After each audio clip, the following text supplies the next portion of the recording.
নমস্কার বন্ধুরা, stock market ইনফোতে আপনাদের সবাইকে স্বাগত। আশা করি সবাই ভালো আছেন। আমাদের দেশের বেশিরভাগ মানুষ শেয়ার মার্কেটের নাম শুনলেই ভয় পান।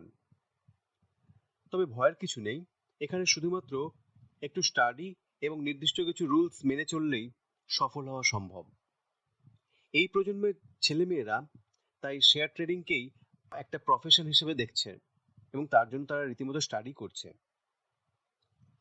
তাই যারা শেয়ার মার্কেটে এসেছেন বা আসতে চান তাদের জন্য আমি একটা সিরিজ করেছি, বিগিনারদের জন্য একটা সিরিজ করেছি।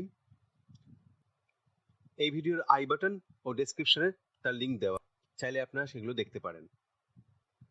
আজ আমি এই ভিডিওতে যারা নতুন শেয়ার মার্কেটে আসছেন বা আসতে চাইছেন তাদের জন্য বেশ কয়েকটি গুরুত্বপূর্ণ প্রশ্নোত্তর নিয়ে আলোচনা করেছি। তাই ভিডিওটা স্কিপ না করে শেষ পর্যন্ত দেখবেন, অনেক ইনফরমেশন পাবেন। এছাড়া যারা নতুন এসেছেন তারা অবশ্যই সাবস্ক্রাইব করে বেল বাটন ক্লিক করে দেবেন, যাতে এই চ্যানেলের সমস্ত নোটিফিকেশন প্রথমেই পেতে পারেন, এবং ভালো লাগলে অবশ্যই লাইক ও শেয়ার করে আরও বহু মানুষকে দেখার ও শেখার সুযোগ করে দেবেন। চলুন শুরু করা যাক। প্রথমেই আমাদের মনে আসে, আমি তো ট্রেড করতে জানি না, তাহলে আমার কি করা উচিত, কিভাবে আমি ট্রেড করব? তার উত্তর হলো, প্রথমে আপনাকে শিখতে হবে, একটা নির্দিষ্ট পিরিয়ড ধরে পেপার ট্রেডিং করতে হবে।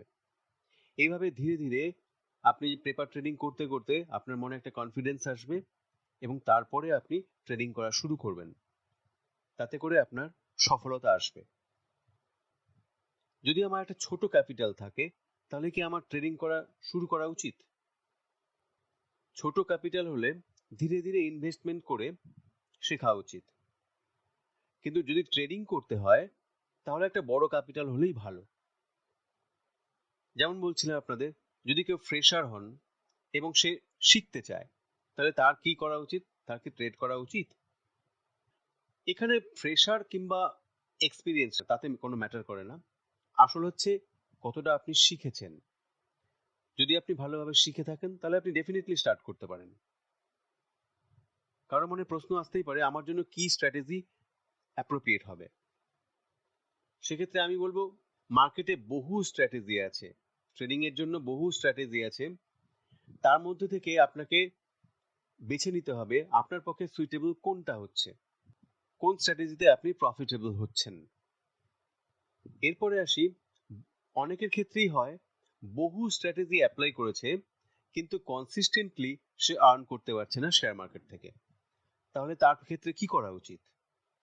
তার ক্ষেত্রে তাকে ট্রেডিং স্কিলটাকে ডেভেলপ করতে হবে। কনসিস্টেন্টলি আর্ন করতে হলে ট্রেডিং স্কিল যথেষ্ট পরিমাণ ভালো হতে হবে। ট্রেডিং সেটআপের কি কোনো প্রয়োজন আছে? অবশ্যই ট্রেডিং সেটআপের প্রয়োজন আছে। শেয়ার মার্কেটে সফল হতে গেলে একটা প্রপার ট্রেডিং সেটআপ দরকার হয়।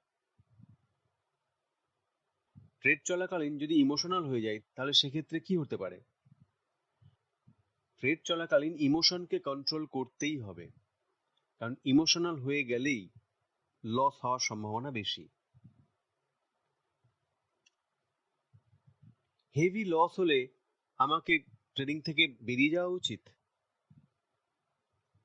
শেয়ার মার্কেটে প্রফিট এবং লস দুটোই হতে পারে এবং হয়ও। সেক্ষেত্রে ট্রেডিং এর সময় একটা দারুণ অপশন দেওয়া আছে, স্টপ লস। তাই যে কোনো ট্রেডিং এর ক্ষেত্রে স্ট্রিক্টলি স্টপ লস মেনটেন করতে হবে, তাহলে হিউজ লস থেকে আমরা বাঁচতে পারি। আমার সেরকম কোনো নলেজ নেই কোথায় এন্ট্রি নিতে হবে বা কোথায় এক্সিট করতে হবে। সেক্ষেত্রে আমার কি করা উচিত? সেক্ষেত্রে আপনাকে advance price action concept with logic শিখতে হবে, ভালোভাবে শিখতে হবে, কারণ প্রাইস অ্যাকশনটা খুব গুরুত্বপূর্ণ। এর সঙ্গে আপনাকে ক্যান্ডেল স্টিক প্যাটার্ন প্রপারলি শিখতে হবে। তার সঙ্গে স্টক, নিফটি বা ব্যাংক নিফটি, এই যে ইন্ডেক্সগুলো, নিফটি এবং ব্যাংক নিফটি বলা হয় আমাদের ইন্ডেক্স। স্টক, নিফটি এবং ব্যাংক নিফটির লাইভ চার্ট কিভাবে দেখতে হয় সেটা আপনাকে শিখতে হবে। এছাড়াও প্রফেশনাল ট্রেডার্সদের কি সিক্রেট আছে তারা এত সাকসেসফুল হয়, সেইগুলোকে আপনাদের ডিসকভার করতে হবে। এরপরে প্রশ্ন আসতে পারে, লাইভ মার্কেটে আমি ডিসিশন কিভাবে নেব? সেক্ষেত্রে আপনাকে শিখতে হবে কিভাবে ট্রেডিং এর জন্য বাইং এবং সেলিং জোনস ড্র করতে হয়, সেটা কিভাবে করতে হয় সেটা আপনাকে শিখতে হবে। এছাড়াও যে কোনো ট্রেন্ড কন্ডিশনে, অর্থাৎ মার্কেট কোনো সময় আপ ট্রেন্ডে থাকতে পারে, কোনো সময় ডাউন ট্রেন্ডে থাকতে পারে, সে যে কোনো ট্রেন্ড কন্ডিশনে আপনাকে ট্রেড নিতে হবে, সেটা কিভাবে হবে সেটা শিখতে হবে।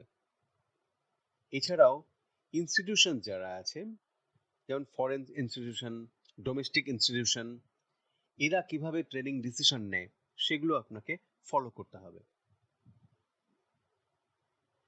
মার্কেটে এটা দেখা যায় মাঝে মাঝে ফলস ব্রেকআউট হয়।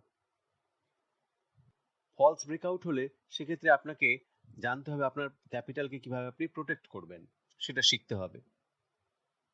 শেয়ার মার্কেটে অনেক সময় ট্র্যাপ দেখা যায়, সেটা কিরকম ভাবে সামলাতে হবে?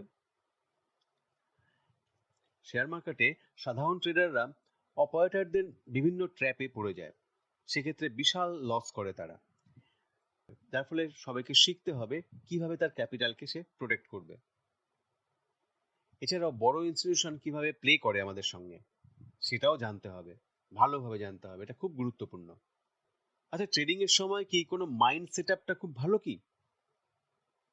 কোনো সময় নয়। ট্রেডিং এর আগে কোনো সময় মাইন্ড সেটআপ করে নেওয়া উচিত নয়। যেমন ভাবে প্রাইস অ্যাকশন থাকবে সেইভাবে আমাদেরকে ট্রেড করতে হবে। আগে থেকেই ঠিক করে নেওয়া উচিত নয় যে আমি কিভাবে ট্রেড করব। নিউজের উপরে ডিপেন্ড করে আমাদের ট্রেড করা কি উচিত? যে কোনো বিজনেস রিলেটেড নিউজ সম্পর্কে আমাদের আপ টু ডেট থাকতে হবে, কিন্তু আমরা কখনোই নিউজের উপরে ডিপেন্ড করে নিউজকে রিলাই করব না কোনো সময় ট্রেডিং এর জন্য। ট্রেডিং এর জন্য অবশ্যই প্রাইস অ্যাকশন, ক্যান্ডেলস্টিক প্যাটার্ন, এইগুলোই বেশি গুরুত্বপূর্ণ। লাস্ট অফ অল, শেয়ার মার্কেটে সফল হতে গেলে আলটিমেট স্কিলস ট্রেডিং এর উপরে বিল্ড করতেই হবে, এটাই একমাত্র রাস্তা। আজকে এই পর্যন্তই। নমস্কার।